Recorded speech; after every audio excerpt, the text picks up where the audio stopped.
Hi, this is Gary Chalk, and you're listening to the Geekcast Radio Network. My name is Adam of Grayskull. When good is threatened by the power of Eternia,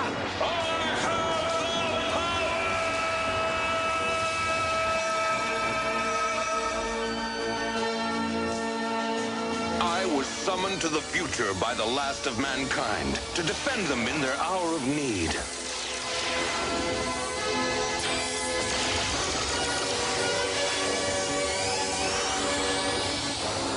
But my old enemy, Skeletor, followed me. Now, here in the future, he has found new allies to help him in his never-ending fight against all that is good. Yet on Primus, I too have found new brave friends and a new family. Thus, with the power of the good and the way of the magic, we struggle against the forces of darkness. Good against evil. The battle continues. Hello, this is OptimusSolo, and welcome to the 85th chapter in our Powers of Grayskull series. With me for this journey into the Masters of the Universe franchise is, of course, TFG1Mike. Hello. Is it over yet? What's the saying? Are we there yet? Are we there yet? Are we there yet? No, the saying is, 22 left after this? Oh, something like that. Something Yeah, like I've lost count. This show is so fucking bad. All right. People say it's good, though, so we're going to keep doing it. Yeah. They're damn liars. They're trapped in a time warp of some sort. Yeah. In this episode of Masters in Space, we'll be giving you our thoughts on the next 3 episodes of this incredible series. Episode 7, The Pen is Mightier Than the Sword. Or is it? Episode 8, Glastnost Schmaznost. And Episode 9, The Youngest Hero. So we hope you're ready, because we're not, but we have to go back to space. A most charming idea. Except that this is Gorn City, not France. Fun is where you find it. Speaking of finding things, this trip has been a waste. We haven't found one recruit for the Mutant Space Force. Oh, what's this?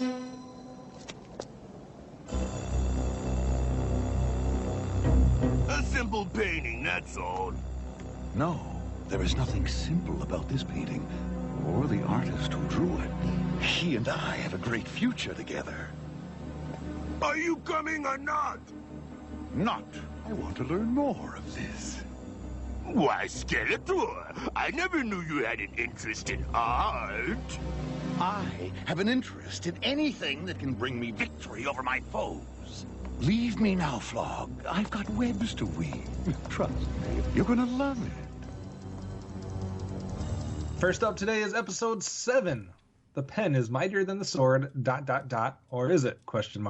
Air date at the end of September 1990. Writing done by Jack Lesker, who we've been familiar with, obviously, and joining him is Dorissa Curry. Skeletor awakens a race of mythical beings. The monstrosities attack Primus and cannot be stopped. He-Man only realizes at the last second how he's going to stop these magical, mystical beings.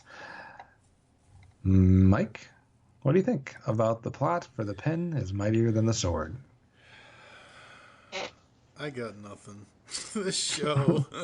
This fucking show. Like, seriously. It's kind of like back in, what was it, She-Ra, where they were doing the pictures. Mm-hmm. It seems like it's that idea. I mean, it's nothing really like that as far as the episode goes, but it seemed like it was kind of like that idea as far as how you were going to paint somebody and then they were going to be trapped and that type of stuff. So a similar idea, I guess, taken a completely different way. I guess I'd rather go back and watch that She-Ra episode again, though. Yeah, I said this, and by the time people are hearing this, it's going to be months in the past, but I said on Twitter... Twitter... We're in space. Time travel's allowed. Yeah, as long as you have a DeLorean. I said on Facebook, I would rather watch The Final Frontier on endless loop than watch this show ever again. Oh my God. I would rather watch the worst Star Trek film ever than watch this. Oh my God. Someone, though, brought up that they tried to say they'd rather watch the live-action Masters of the Universe, than this. And I don't feel like that's a fair comparison, because you were trying to say that you would rather watch something bad than this. And I enjoy that movie. Like, I can genuinely enjoy that movie. I have sat through so many countless cartoons, so many more than you could probably understand, because of all of the work at BehindTheVoiceActors.com. I've had to watch shit that I have not liked, that I have not wanted to watch, just to capture images, etc., voice clips, whatever it might be. I've seen thousands and thousands of episodes of cartoons. I've seen good shows, garbage shows, middle of the road shows. This is a garbage show. Yep. This is a garbage show. I don't care how much people want to talk about the writing and talk about, oh, this is, it's better written. The storyline is, there's some continuity there. Just because a story has continuity, or because stuff from one episode to the other episode is connected, does not make it good.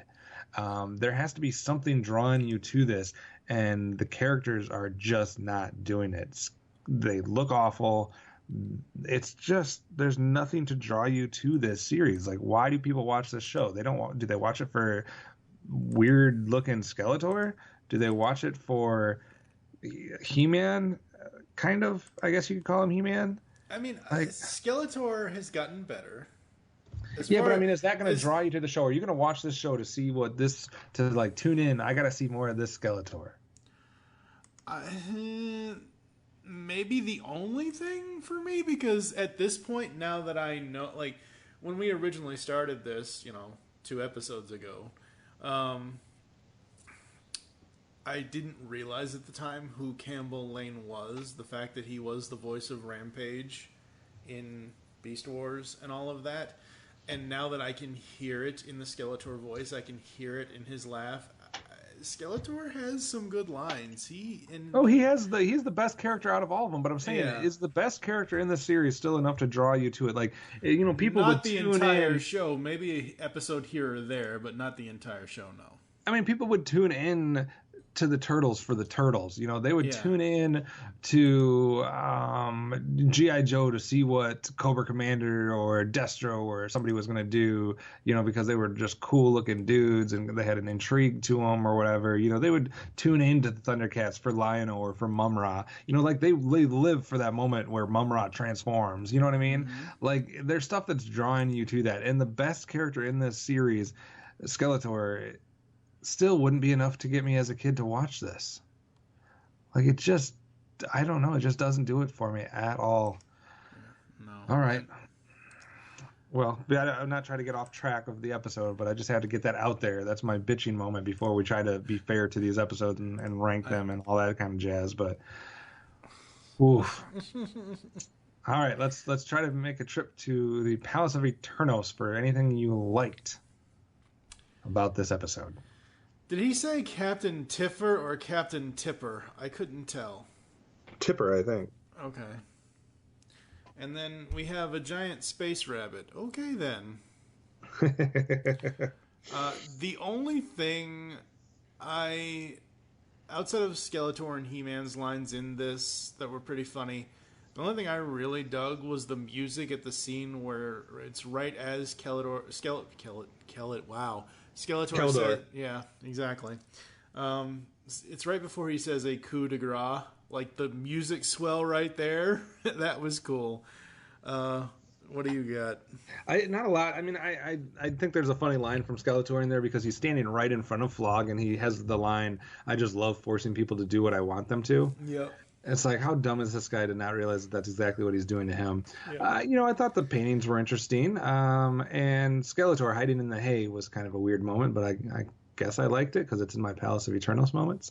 Mm-hmm. What about you for detractions? What didn't you like about this episode?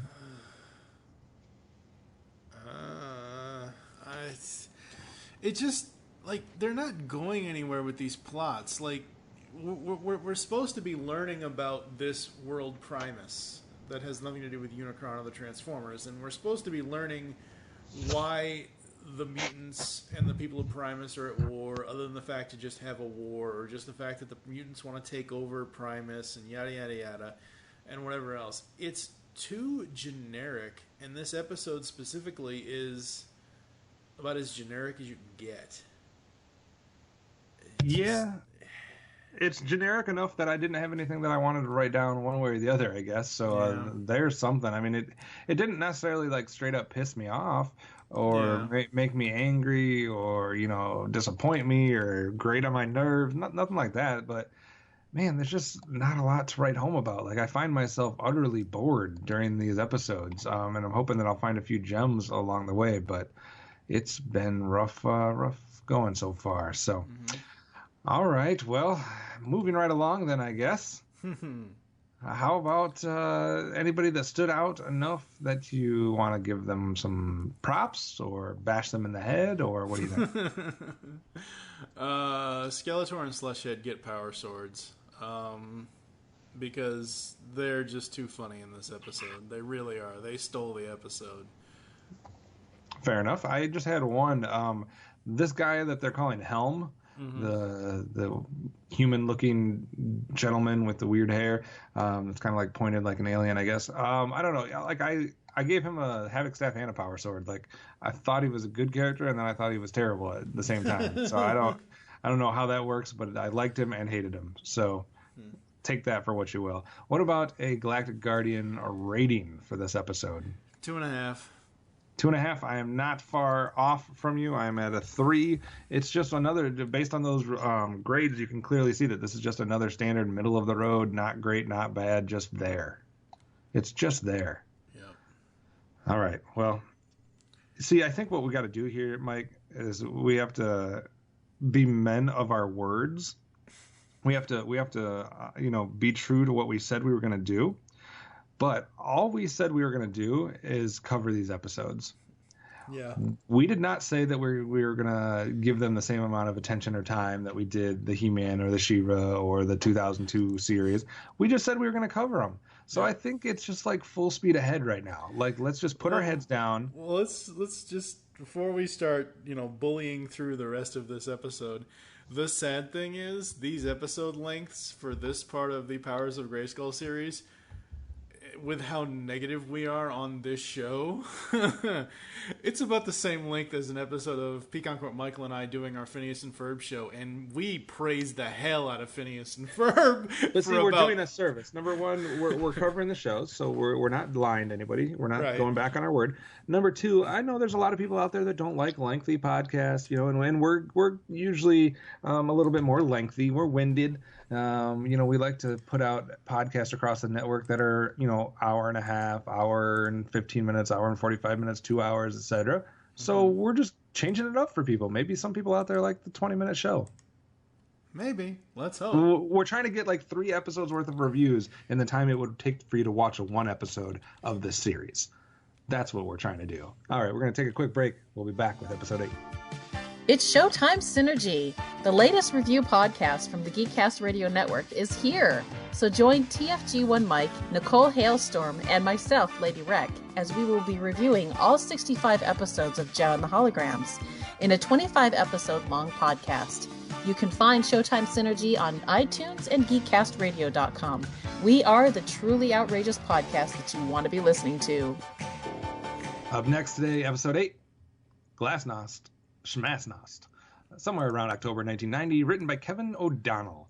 After their recent failure, Skeletor and the mutants suddenly open up peace negotiations once more.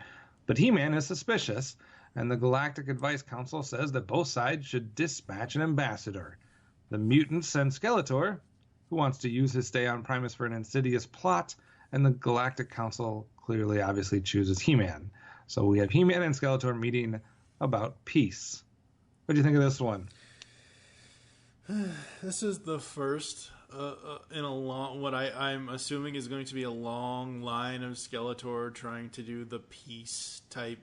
Oh, I come in peace, He-Man, and I yada yada yada, and because this one was all right. I think He-Man. I think because this is not Eternia. This is a new world. Again, we don't know that much about this world. We were just thrown into it. We know the basics of, like I said earlier in the other episode of the podcast today. We know Sebrian and the humans or the Primordians or whatever you want to call them.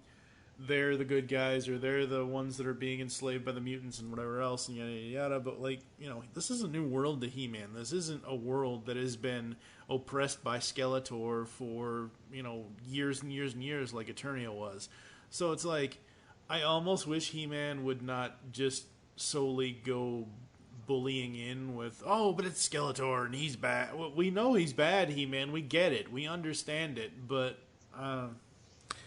and yeah, he was right in the end, but still, it's like, if you're trying to impress a new population of people, I don't know, try a little bit more tact, maybe. Yeah, I do think it's an interesting plot, though. Like, I think it's interesting that the bad guys are the ones suggesting peace. I don't know how many times I've seen that. Maybe it's been done a lot. It probably has, but it hasn't been done a lot in the He-Man She-Ra series that we've been watching. So we haven't seen, like, Hordak wasn't being like, hey, let's, you know, just be peaceful and let's get all along together. So I thought it was an interesting take from that aspect. You know, a little bit forced that you're going to have Skeletor and He-Man as the two ambassadors, so to speak. I think it would have been a little more interesting to find a different way to do it. But I do like the idea that it's like, if the bad guys are suggesting peace, you know, how do you really say no, or how do you kind of go about that? Because it's clearly something's up, but you don't know it, but you can't be the ones that's saying like, no, we don't want peace. So it's an interesting plot as far as how it sets people up in the predicament it puts, in this case, He-Man in. So I did enjoy the plot. Let's get into the execution. What did you like most about this episode? I will always enjoy Campbell Lane as Skeletor. What about you? That's it. That's it. Like I said, I think it's a great plan from Skeletor, so I give him mad props for coming up with a plan. I like the peacekeeping setting, that you kind of have the, you know, all the people around and kind of like a council type thing. And I like that we got a spotlight on a few other mutants, so I got to see a little bit of them outside of the, you know, the main couple. So yeah, I thought there was some highlights to this episode for sure, but there's also some detractions. My main problem, and I don't know why I'm having more of a problem in this series maybe than I did. I mean, we brought it up so many times in She-Ra, I guess, but obviously in She-Ra she uses the sword to lasso, sword to this, sword to whatever, blah, blah, blah, blah, blah. But it was like a thing. Like, that was part of her power. Like, she can talk to animals and her sword can do a bunch of different stuff. He-Man's powers and how this sword works and the, what do we call it? The magic and... Power of the good, way of the magic. Yeah, like that has been a slogan, but it's never really been explained. Like, what can He-Man do with this sword, and what are his powers, and that type of thing? What's in his toolbox, so to speak? Because usually, I think the only thing we have noticed is, you know, he's the strongest man in the universe. That is kind of remained. But you're right, the sword thing. It's like.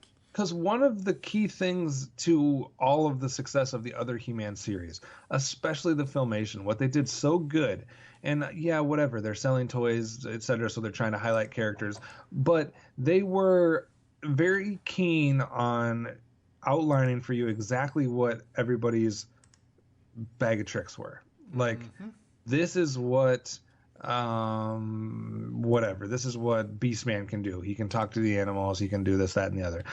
You know, this is what Mechanic can do. This is what, you know, blah, blah, blah, blah. Like, you know, especially with She-Ra, you knew exactly what each one of them could do. They each had a strength or something you could go to. And they even wove it into the stories. Like, we need someone that can help us in water, so we're going to go to Mermista because she can find a way to do this. Whatever. Or, you know, Frosta, we need something to be frozen.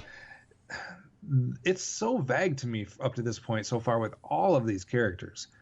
And I guess that's a roundabout way of getting back to what can he do with this fucking sword? Because he uses it as like a freaking bat signal in this episode. Yeah, he does. Like, I'm like, what did he do with that sword just now? When it's not outlined as a strength of the character, or the character has this power or this ability, it becomes even more of a blatant MacGuffin. Like, it is just there to do whatever the plot needs it to do. And I'm having a problem with that up to this point. I mean, you know, We have less of a problem with the Matrix of Leadership, and that's the biggest MacGuffin in Transformers history at this point. But those things are outlined as far as like Yeah, what yeah, they you're are, right. You're why right, somebody yeah. has them, et cetera, et cetera. Like you just know certain people are good for certain things, and She-Ra even like. Yeah, her sword could do a lot of stuff, but it was part of her character. Like I understand it's part of his character to have the sword, but it's never been explained. It's never been outlined. It's never been defined. And so I guess it can just do whatever the series wants it to do. Yeah, I guess. For me, this episode is just kind of bad. It's just so it's standard bad. It's bad guy tries to fooling everyone into and the hero knows better and yada yada yada, and at the end of it we get the reverse of, oh, we should have listened to you, He-Man. No shit, you think? I mean, I don't think it was. I don't know if I can agree that it's a bad episode, because based on the stuff that we've watched so far, I actually enjoyed this episode. It was a little bit different as far as the plot goes. I was intrigued on how He-Man's gonna, convince these guys not to trust them. What is Skeletor actually how he's gonna use this to his advantage? So I did like the episode overall. I just think there's a couple things kind of surfacing now that we're however many episodes into this, almost 10, where it's starting to like set some precedents that, yeah, maybe the writing has some continuity, but I don't agree that the writing's good so far. No, the writing is not good at all. There is hardly any continuity. And that's all people fall back on with this series. Every time you talk to someone, every message board you read, every comment section that you read, the thing people go back to, nobody's going to try to say this is a good looking cartoon. Nobody's going to try to say that the character designs were awesome. Nobody's going to rant and rave about the voice work, even though it's average or above average. Campbell Lane's good. There's a few people that are good, but it's not it's not like it's like blow you away, like phenomenal. The only thing people fall back on is the writing, and I'm not understanding that so far. I'm not either, because this is reading like, and this is playing out like, plot of the week to take over Primus, and this will. I don't see how these episodes are somehow superior to even Filmation's He-Man. Yeah. And we haven't even gotten to the franchise decent writing series of the group. So I mean, even if you want to go back to Filmation, which people will like to rip on, et cetera, the writing on these episodes compared to those episodes is not that different. Like, I think they're almost on par with each other, but those Filmation series had things to get you to want to watch the show, which this is not doing. Yeah, because this is going to be a shit fest for like 20 episodes. I hope you all are happy. Yeah, I hope you guys are really happy. We spent 5 years on Filmation. We're not spending 5 years on this shit. We're not even spending 5 months on this. I know, but I'm saying, but it's one of those things where it's like you take. Let's say you have a multi-monitor setup, okay, and you've got a giant TV above it, and you can split screen that TV and split the monitors. Like, say you have 3 monitors. You've got your central monitor, and you've got 2, one on the left, one on the right, and you've got the giant TV and up on the wall there. You split screen the transformation from He-Man and the Masters of the Universe, and the transformation from this. Split screen that on the big screen, and then put one on the left and one on the right. And I guarantee you, every person, whether they're a kid now, whether they were a kid then, whether they're an adult now that grew up with it, every single person is going to say that the Filmation transformation is much better than whatever the hell this transformation is in this.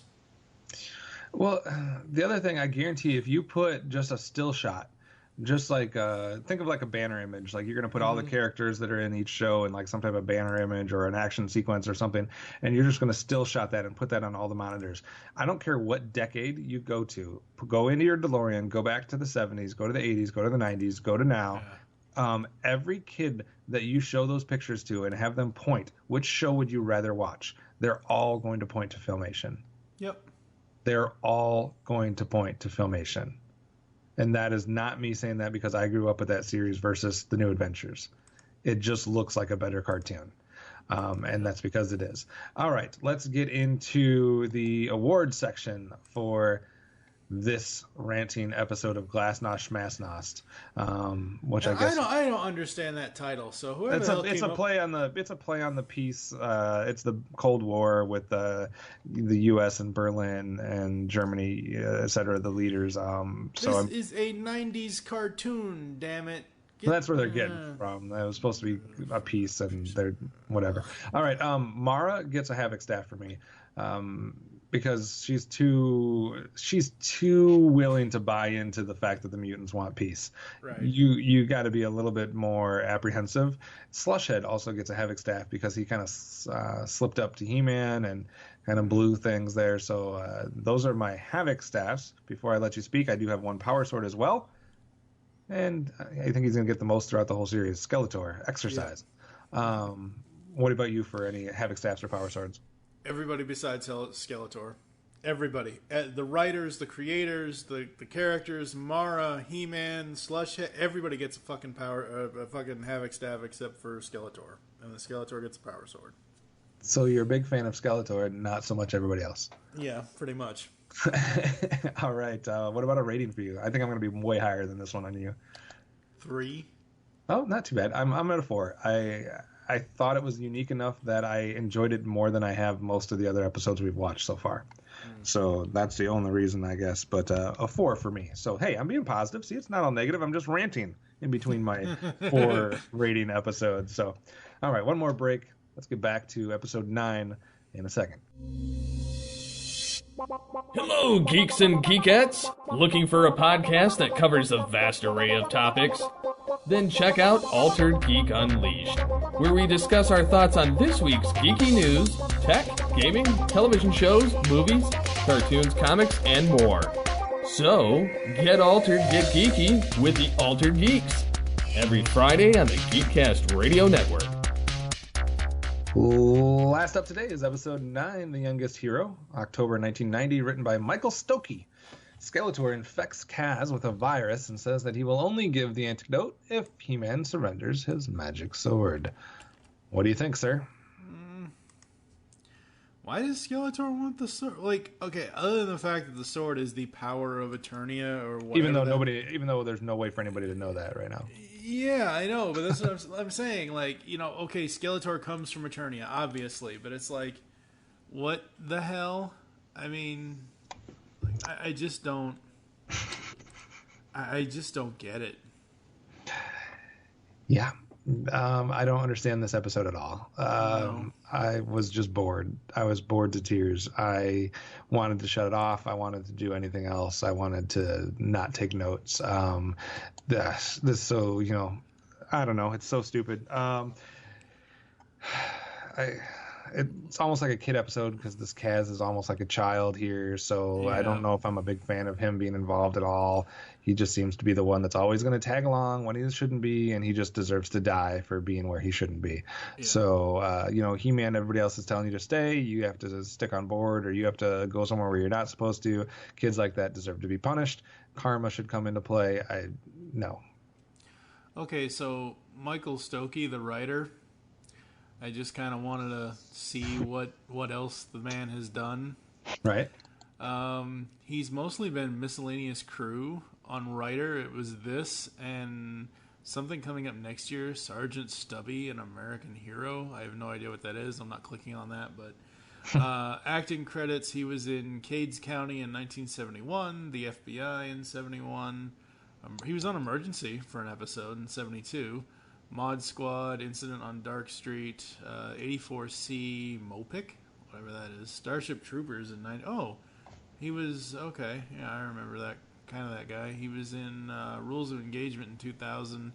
For miscellaneous crew, he's mostly been like a technical military advisor to various things, like Born on the 4th of July in 89, or Jacob's Ladder, or Heaven and Earth, or The Thin Red Line, Snow Falling on Cedars.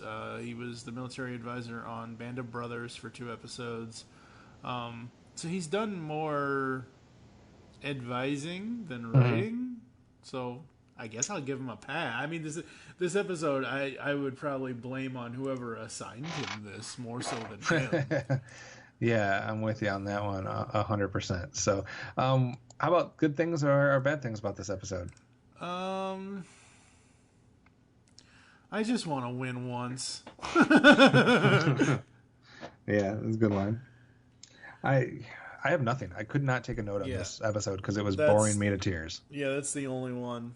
I just want to win once. That's Skeletor saying that. That's it. I do have some hardware though. Okay. I'm going to give Kaz a Havoc staff, like I talked about. I don't like this kid, and I'll give Skeletor another power sword because he's enjoyable to watch. I agree. One each. He's like the bright and shining beacon in this series, I guess. My episode rating for this one would be a 2. Mine is 2.5. You're higher on an episode than me.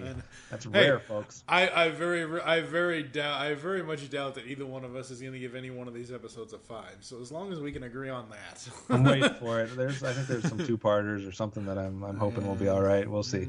Maybe they'll eventually shift gears and go to a different direction or something. I don't know. I'm not even looking forward to I don't even know any of the characters, so it's not like the other series where I'm like, oh, I'm looking forward to it because I know we're going to see Peekaboo or I know we're going to see Moss Man eventually. Like, it's just like I have nothing to look forward to except for this to be over so we can go to 2002. Yeah. All right. One more break. When we come back, we're going to be looking at what we're doing next. What other episodes are coming our way? Maybe something in the title will excite us. I don't know. Stick around. The New Adventures of He-Man will be right back. DeCian, the superhero webcomic. DeCian's got superhero antics and sexy girls. For action, drama, mayhem, and more, read it now at DeCian.com. DASIEN.com. And for the new DeCian podcast, go to patreon.com/DeCian. I, Starscream, have taken over Transformers Prime Time. Call me Lord. No, Starscream, we will not call you Lord, but we will announce that the GCRN is bringing everyone Transformers Prime Time. That's right, before we get into the TFG1 redone, we enter the Prime Universe.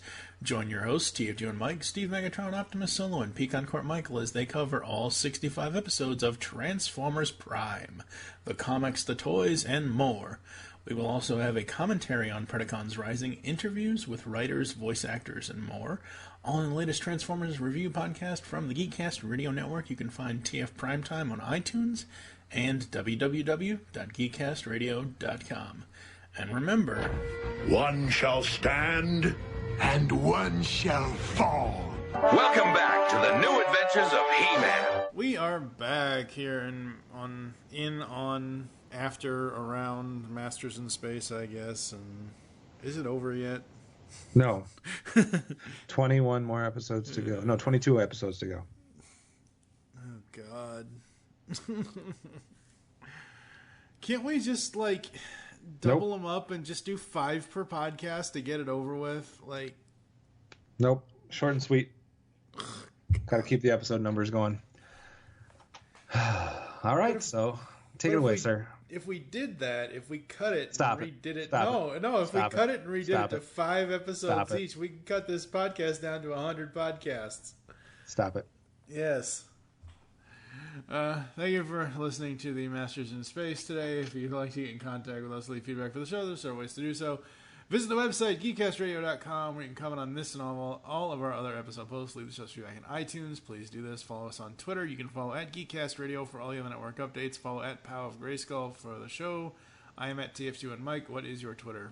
Mine's at OptimusSolo. If you're going to go to iTunes, though, don't review us based on this series, please. Please, yeah, no. We did good work on the other series, damn it. We spent 5 fucking years on it, damn it. Become a fan on Facebook. Go to facebook.com/Geekcast Radio Network. We hope you enjoyed we hope you enjoyed the show today, and don't forget to join us in our next quest when we will take a look at the next 3 episodes of the New Adventures of He-Man, those being the Festival of Lights. It's a Festivus for the rest of us. And then the first 2-parter, which isn't actually labeled as a 2-parter, but The Gift, and then Skeletor's Victory. Hey, maybe Skeletor wins and we can do a new show. Skeletor wins. For now, I am TFG1Mike with the ranter OptimusSolo. By the power and for the honor of Grayskull, you all have the power. The magic and the power and something. The way of the bad and the Havocs of Staff or something. I don't fucking know. This fucking show. Pixels in the Animation is wrapped on the Super Mario Bros. Super Show. Now, TFG1Mike and TV's Mr. Neil head to Hyrule. That's right, listeners, from episode 16 through episode 20 of PETA, Pain in the Ass. We will be covering all 26 episodes of the Legend of Zelda cartoon. Excuse us, podcasters. You can catch Pixels in the Animation every Wednesday on iTunes and www.geekcastradio.com. Hey! Excuse me, princess. Do you like retro cartoons? Then Saturday Morning Rewind is the podcast for you. Join them each month as they talk about classic cartoons and interview legendary voice actors like Jim Cummings. I am the terror that flaps in the night. Corey Burton. Sometimes toys can be so flighty. Rob Paulson. Sure, Blaine, but how are we going to find chaps our size? Nancy Cartwright and many more. Eat my shorts. So grab a bowl of Lucky Charms. They're magically delicious. Put on your hammer pants. Go to SaturdayMorningRewind.com. And be prepared to feel like a kid again. Once again, that's SaturdayMorningRewind.com. Saturday Morning Rewind was voted Best Podcast Ever by its host, Tim Nidell. So it's gotta be good.